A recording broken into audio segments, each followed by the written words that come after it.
જોયા પ્રમાણે ઘણા એવા ડિસીઝ થઈ શકે છે જે જીવલેણ પણ હોઈ શકે છે.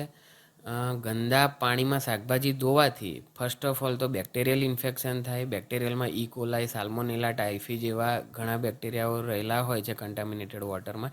એ ડિરેક્ટલી આપણી હેલ્થને અસર કરે છે. નોઝિયા, વોમિટિંગ, ડાયરિયા, ડિઝેન્ટ્રી, કોલેરા જેવા અનેક રોગો કરી શકે છે. એઝ વેલ હિપેટાઇટિસ જેવા વાયરલ ઇન્ફેક્શન પણ થઈ શકે છે. એઝ વેલ એઝ પેરાસાઇટલ ઇન્ફેક્શન પણ થઈ શકે છે. આના સિવાય જે પ્રમાણેનું પાણી જોઈ રહ્યા છો એમાં ઘણા પ્રકારના ટોક્સિન હોય છે. એ કેમિકલ ઇન્ડસ્ટ્રીમાંથી છૂટેલા પાણી હોય તો એની પણ ઘણી જે પ્રમાણેના કમ્પોનન્ટ એ પાણીમાં હોય છે એ પ્રમાણેના ડિઝીઝ થવાની શક્યતાઓ રહેલી હોય છે.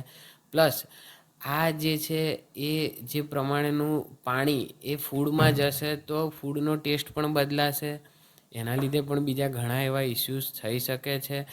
આવું ખાવાનો ખોરાક ઘણા લોકો જેવા કે વલ્નરેબલ પેશન્ટો હોય છે, ઊંચી વયના લોકો હોય છે, નાના બાળકો હોય છે, પ્રેગ્નન્ટ વુમન હોય છે, આ લોકોને તો ઇઝીલી કેપ્ચર થાય અને એક પછી એક જીઆઈ ટ્રેકને તો ડિસ્ટર્બન્સ કરે જ છે, પણ આના સિવાય પણ બીજા બધા ટ્રેકને ઇન્ફેક્શન પહોંચાડે. આ જે પ્રકારના ટોક્સિન જે પાણીમાં દેખાય છે કે ભાઈ કેમિકલ ઇન્ડસ્ટ્રીના છે, તો એ જો રેગ્યુલર ટાઈમ આવી જ રીતના થતું હોય તો અને આ જે લોકો આ ફૂડ ખાતા હોય તો એમને કેન્સર જેવી પણ બીમારીઓ થવાના સ્કોપ હોય છે.